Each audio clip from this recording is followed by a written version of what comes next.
Hello everyone, thank you so much for clicking on yet another episode of Pages from My Notebook, a True to Life podcast. My name is Erica, I'm your host, and I'm bald! Not literally, but in my standards, I am. I couldn't take it anymore, and at like 11 o'clock at night, I shaved my head. Not on a whim, I've been planning it for a while. I'm not gonna do it, girl, I'm just thinking about it, I'm not gonna do it. But I did it. I did it, and I just wanted to talk about my process and what I'm feeling and what it's sort of unlocked for me, thinking about identity and beauty and all that kind of stuff. So if you're interested in hearing about why I decided to go bald, quote unquote, keep on listening. So I'm going to start backwards with this episode because if I started with my natural hair history, it would be really long. So I'm going to begin with what I call the tipping point, which is that I was fed up with my hair. Not even fed up, I was just indifferent. And indifference is worse than hate, because with my hair, I used to be so proud of it and love doing it and trying out all these different styles and everything. But now, lately, I had been protective styling for like 8 or 9 months straight. I was not wearing my hair out. I wasn't deep conditioning or detangling correctly or wearing my bonnet when I was, and even with the protective styles. And I've just become the most laziest natural ever, and my hair showed it. Yes, it's a two-way street. I take care of my hair, and I just wasn't. I didn't have the energy. I didn't really care about it anymore. It seemed like none of the styles I was doing were sticking or looking good. My lengths are all over the place. My edges were piecing out, going on vacation, and that's just been a history with my hair. It's hereditary for us to have thinning edges, and my hair has always grown longer and faster on the sides than the rest of my head, which creates a really odd shape. And then I got a haircut to fix it, but then that sort of grew out weird, and I tried to fix it myself, but it still didn't remedy the situation. And there's so many different mixes of textures and densities of my hair, so it just makes for a really complicated styling experience. Not really, but for someone who doesn't really want to handle it in the first place, it becomes more of a chore than it does an accessory to me and my life. And protective styling, I do them all myself, which saves money compared to going and get my hair braided by somebody who charges $300. But also trying things and sometimes not liking how they look and putting in hours of work to figure out how to braid, blow dry, detangle, all of that to put it in, it just becomes more of a cost than I really wanted to put in. And I wasn't really liking the way I looked. I had cycled through every version of braids, twists, wigs, curly hair, straightish hair, locks. Anything I wanted to do, I did. I did blue hair, I did blonde hair, I did whatever.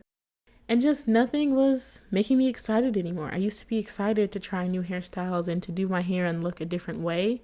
But everything, it just wasn't giving what they were supposed to give. I don't know what was going on, but it just became too much of a hassle, even doing protective styles that were supposed to help. Sometimes if they were too long, it would be annoying to put it up all the time. I just couldn't win with my hair, whether it was out, whether it was protected. I just wasn't doing it for me. And so all of that led me, and some free time and Pinterest, YouTube, all of that, it just hyped me up and told me I should take the plunge. And so I did. I recorded myself cutting my hair, shaving my head, just for, I don't know, whatever reason. I looked really busted in that video, so that won't see the internet or the light of day, but just to remember how I was feeling in that moment. And currently, I love my hair. I think it feels really cool. That's what I've wanted. I've watched so many videos of big chops and new wash and go routines and growth updates and all of these things. So I'm really excited to start my hair journey, not over again, because I've been natural since I was 13 and I have no interest in changing my texture chemically, whether that's through color or relaxer. So I'm just excited to grow my hair evenly, see how it grows in, learn more about the textures, porosity, scalp health, all of that, and just be a better natural who takes more care of her hair and more pride in it. Because like I said, I was just indifferent to my hair. It was just there. Feels like it's been the same length forever, even though it technically hasn't, but I've just been so used to it and I needed to change beyond what I could do. So that's why I shaved my head. No regrets. Even if I did, I couldn't undo it. But then the magic of weave. So I really could. So there's no way that I can't win with doing this. But I wanted to talk a little bit about my history and my journey with natural hair and how that's influenced how I feel about my hair today, and along with why I cut my hair off. Hey y'all, whether you're an avid listener already or want to make your own podcast like me, Anchor is the easiest way to get started. Let me tell you about it. It's free. You can record and edit your podcast directly from your phone or computer. Anchor will do all the heavy lifting and distribute your podcast for you to major platforms such as Spotify and Apple Podcasts. You can even make money from your podcast. Yes, you can secure the bag with no minimum listenership. It's everything you need to make a podcast all in one place. Download the free Anchor app or go to anchor.fm to get started.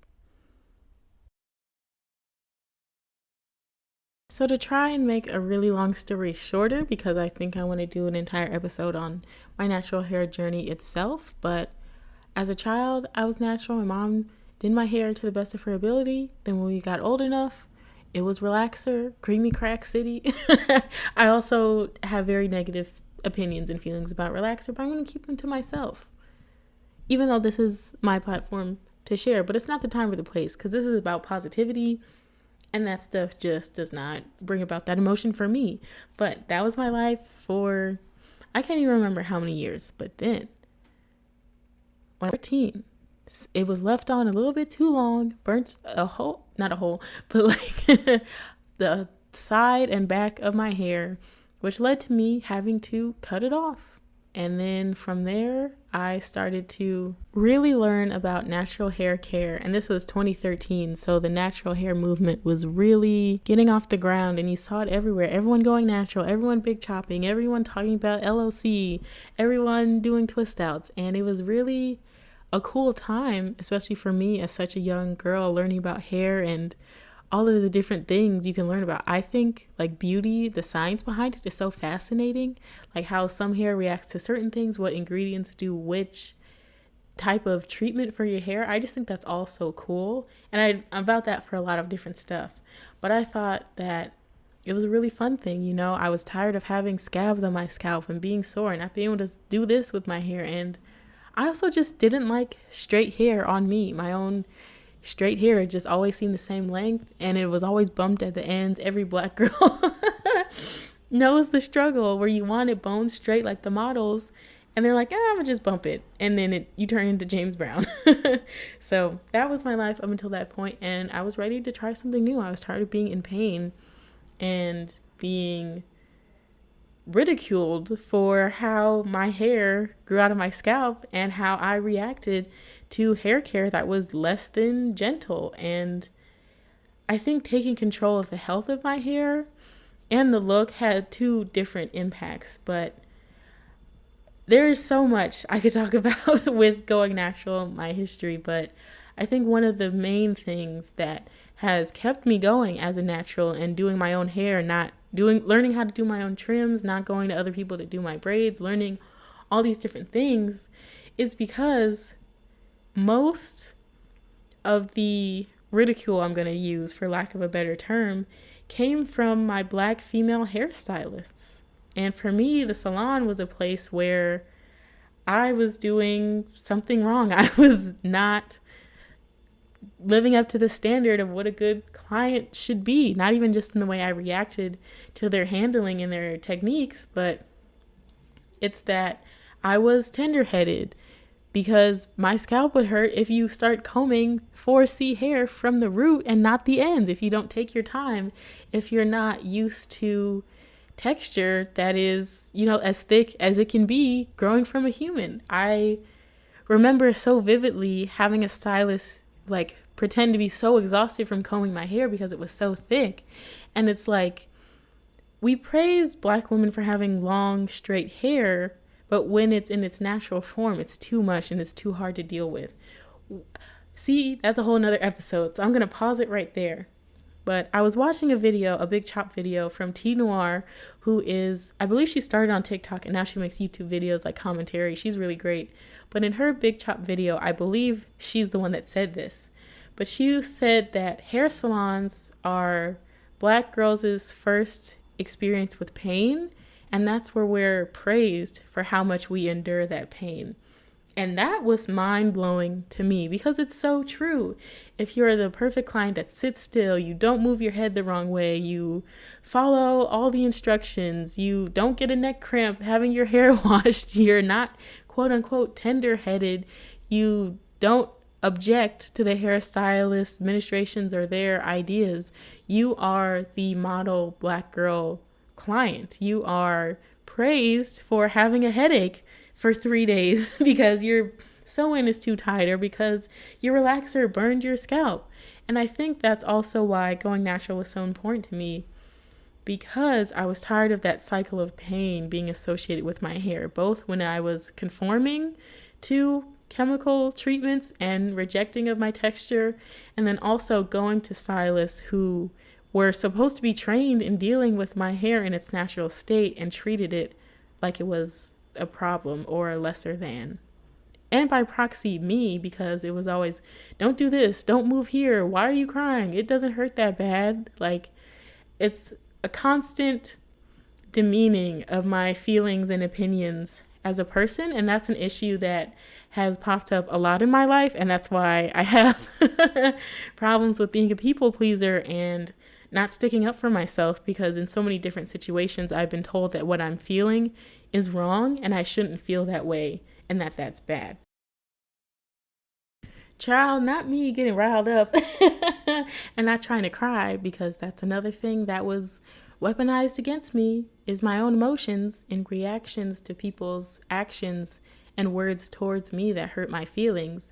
But my feelings weren't supposed to be hurt because that's not what good people do.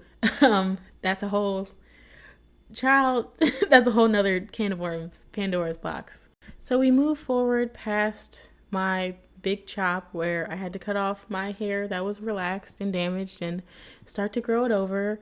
I went through so much, but the most I guess relevant thing for this episode is that my hair became my identity. So 13, entering middle school with natural hair, being a fat Black girl, sis, it was not easy. Every Black girl who has 4C hair and was chubby and lived those things simultaneously in middle school were braver than the Marines. I'm going to stand on that. I'm going to die on that hill because the experience, sis. If you know, you know. And if you don't, you probably contributed to it. And that's something that you need to unpack. But I became Erica with the afro. Everything that had an afro was automatically me. I was always singing. People were singing Negro spirituals at me and calling me Angela Davis and militant and asking me, oh, what does your hair mean? Are you making a statement? Why does it look like this? Why are you trying this style? And it's so intertwined with becoming who you are, especially as a girl, a young girl during puberty, figuring out something that's so not complicated as hair, but it can be, learning about it and, you know, with beauty standards, trying to push that this hair is what it should look like. And when yours doesn't match that, and trying to figure out who you are as a person, but especially with hair, having to experience and live that so publicly, because hair is something that everybody can see. So there's no way for you to fail quietly. You are automatically being seen trying, and at a time where people are so rude and mean, people your own age, but also adults in your life. That's another layer of stuff, because people in my own family around me questioning, why did your hair look like that? What are you going to do with it? Are you done with, like, so many different opinions and comments really about my hair really contributed to me not liking it for a period of time, or me thinking that all the things I was trying weren't working and that I should just give up and go back. And again, I'm going to do a whole different episode about that because I could sit here for hours about my journey with natural hair in middle school and identity specifically. But as an adult and being able to reclaim that identity and that experience with growing my natural hair, I think is a journey that I'm ready for. So with that background of my history with hair and my reasons for cutting it off in the physical sense, I wanted to talk more about how, not this identity crisis, but this identity epiphany has hit me, and that when I looked in the mirror as I was shaving my head, all this stuff started coming up and coming back, and I felt like I was revealing part of myself, as dramatic as that sounds. I don't know if I fully have the words to describe it, and I just did this 2 days ago, so there's no reason or need for me to have all the answers figured out right now. But as I was shaving my head and looking in the mirror, I saw my grandmother, I saw my mom, I saw my aunts, and it was like, wow, I am really the product of so many amazing people, but more specifically, so many amazing women. All of their genes have compounded to make me the person standing here, but more so the hair that's growing out of my head. And to see so many women that I love and that have influenced me in me, and coupled with the action of me removing this part of myself that had been so influenced by other people's opinions, but was also supposed to be a reflection of who I am naturally, I'm getting like teary-eyed thinking about it, because that was such a powerful thing. And I felt so connected to, I don't know, my family, my bloodline, just being a Black woman. It was just an emotion that I hadn't felt, or I can't even really describe it, but it was seeing every woman that means so much to me and is literally me. I have their blood. And I'm revealing all of these things just by cutting my hair off. That's power. And that's a power that I'm really trying to harness in this stage of my life, where I feel like there's so many ups and there's so many downs. And the downs are really down and the ups they're up. And they're stuck.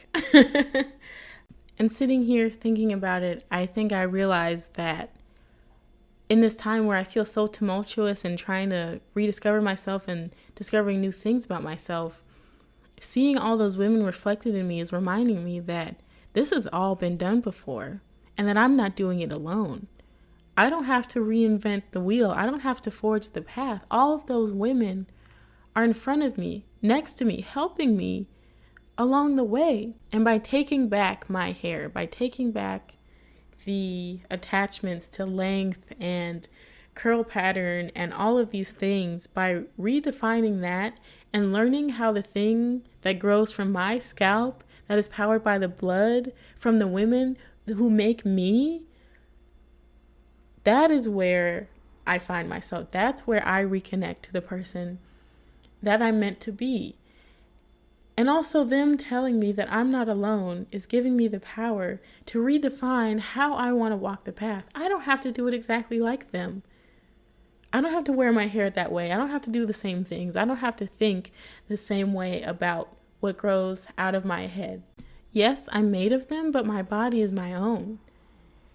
And in other health journeys that I've been going on, learning how my body reacts to different foods and medicines and different things, literally connecting with my life source and how I live and fuel myself, it's a whole, like, I feel like I'm kind of like crazy or dramatic, but it's sort of revolutionary, honestly.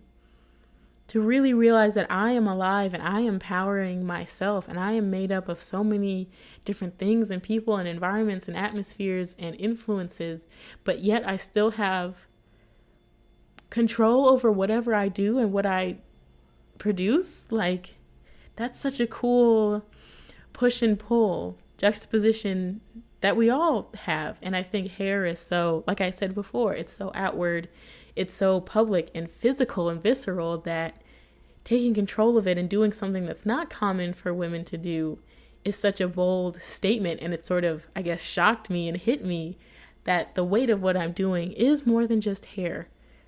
And that's just how it is for me. Hair can be just hair for you, and you can shave your head whenever you want to have it not mean jack shit. But for me and the journey I've gone through and being a Black woman and seeing so many other Black women and girls especially go through so much regarding hair, and we still do, it means more. It means more personally to me because of what I've gone through. And standing in my bathroom, taking scissors to my hair, and then turning on a pair of clippers and actually using it on my head, that agency that I could spend my money to buy these objects, to then do this to my hair, to my body, and getting rid of my hair, something that people have assigned to me as a trait, have looked to me for that to tell them something about me, the agency in deciding to get rid of it, just cut it off and not ask for permission or feel like I'm getting ahead of myself, because for a second I was nervous. I was like, what if I look weird without hair? Which is a legitimate concern because I do have a big head, but upon cutting it off, it's actually a cute shape. It's still really big, and I tried putting a baseball cap on, and I'm not sure if it fit right because I'm not used to having small head privilege, but that's a sidetrack. But the agency and the action and the ownership of being able to decide what I want to do with my body, regardless of what other people are going to think about it, is insane. And it was so like unhinged. I was like, I feel like Britney Spears. And people attribute shaving your head to something going wrong. Oh, you got broken up with. Oh, you lost your job. Oh, you're going crazy. And we relate that to hair, because when we get rid of something that is a safety blanket that tells people in society how they should treat us or how we want to represent ourselves, and when we get rid of it in a way that's not assigned to our gender or our race or whatever, it brings about so many opinions and think pieces and all this kind of stuff. But it's all just noise from other people. And for a second I did feel like, should I do this? Should I just keep, with my same hair routine? And then as I did the first snip, I released all of that. I released the shame I felt for being too tender-headed. I released the shame I felt for being called nappy, for being shamed for having thick hair that so many people pay so much money to try and grow or buy from somebody else. I released all of the guilt of not being able to have long hair, releasing the guilt of not liking to wear my hair straight, releasing the guilt of not conforming to what would be easier, which is chemically straightening my hair. As I cut off my hair and then shaved my head, I released all of it. At this time, I feel like I'm doing so many things for my, I guess, inner child or past self. I don't know. I think about little me and how she felt and how out of body in her body she felt compared to her peers and what people said, and trying to figure things out and learn and have that not be received all the time with open arms. And if she could see me doing this, she would probably be like, what are you doing? But I think if she knew how powerful it was, she would be so proud of me.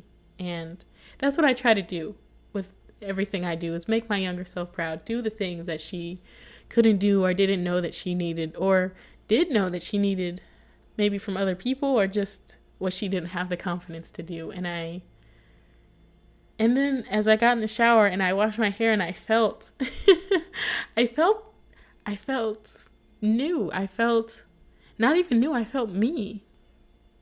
I released the struggle I had associated with my hair. I released the pain, the insecurity, the tired arms, the the unevenness, the whatever I didn't like about my hair. I released all of it.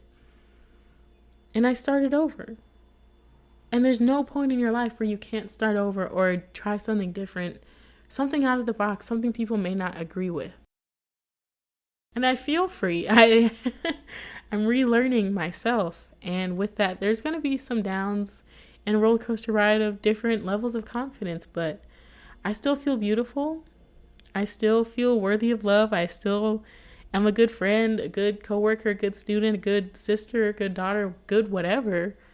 Even though I don't look the same on the outside. And maybe I'm being dramatic to somebody who doesn't have that attachment to their hair, or I don't know, just can't relate to this experience, or doesn't think about their natural hair the same way.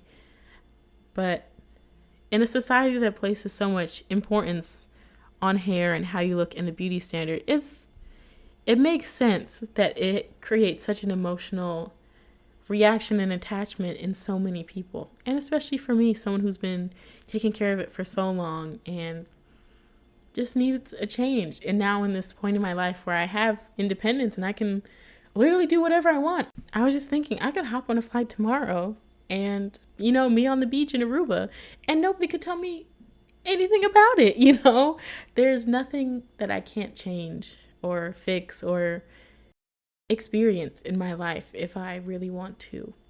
And so with this hair that I can run my fingers through and that I feel is so cute and is very soft at this current moment, I'm really excited to see where it'll be in a year and how I'll feel about it. Maybe I'll keep shaving my head. Maybe I'll put cool little designs in it, The possibilities are endless, and that's the exciting part about it.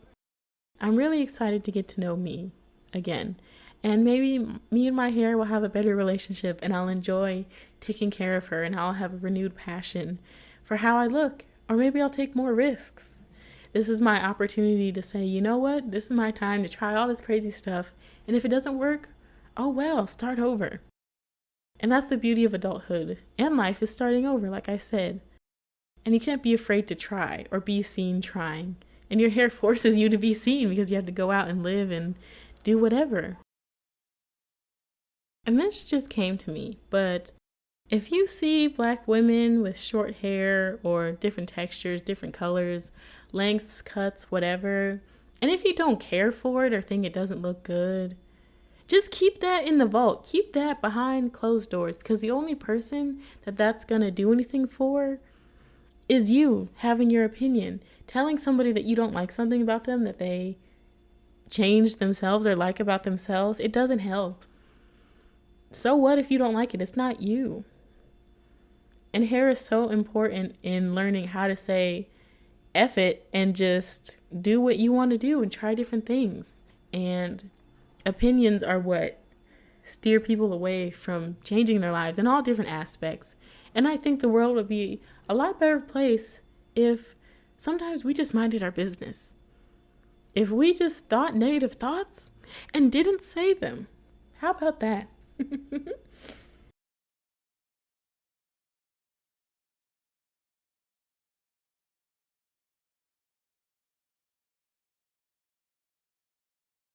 As the great India Ari said, I am not my hair, I am not my skin, I am the soul that lives within. And that was a word. I hope you enjoyed this episode, hearing me talk about natural hair, what it means to me, why I decided to be a bald-headed scallywag and live my best life this summer, not having to detangle for 6 hours.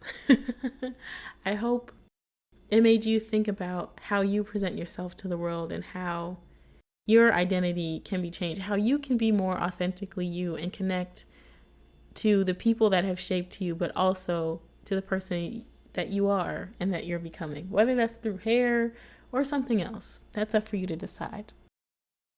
But as always, thank you for clicking on this episode. Share with a friend if you care.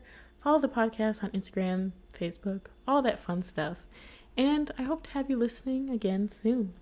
Bye. Pages from My Notebook, a True to Life podcast, is a passion project by yours truly, Erica Barnes. Read episode descriptions and more at pagesfrommynotebookpod.com. Follow the pod on Instagram at pagesfrommynotebookpod and like the pod on Facebook at facebook.com/pages from my notebook pod. You can support the pod monthly via Anchor at anchor.fm/Erica-Barnes/support. I hope to have you listening again soon.